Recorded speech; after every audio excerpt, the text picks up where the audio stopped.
करवीर तालुक्यातील चुये इथले सौरभ रामचंद्र पाटील यांची केंद्रीय सशस्त्र पोलीस दलात असिस्टंट कमांडरपदी निवड झाली आहे। वर्ग 1 अधिकारीपदी निवड झाल्याबद्दल आमदार ऋतुराज पाटील यांच्या हस्ते त्यांचा आज सत्कार करण्यात आला।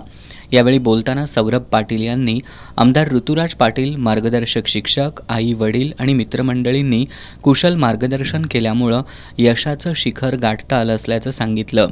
आमदार ऋतुराज पाटील यांनीही सौरभ पाटील यांच्या यशाचं गमक जाणून घेतलं। यावेळी माजी सरपंच हिंदूराव पाटील, तंटामुक्त समितीचे अध्यक्ष संदीप राऊत, पांडुरंग मगदूम, दत्तू पाटील, धीरज मगदूम, महेश मगदूम, दत्तात्रय पाटील, जालंधर पाटील, बाळासो पानारी, प्रवीण पाटील यांच्यासह ग्रामस्थ उपस्थित होते। सौरभ पाटील यांची केंद्रीय सशस्त्र पोलीस दलात निवड झाल्याबद्दल फटाक्यांची आतषबाजी आणि गुलालाची उधळण करून त्यांची चुये गावातून मिरवणूक काढण्यात आली।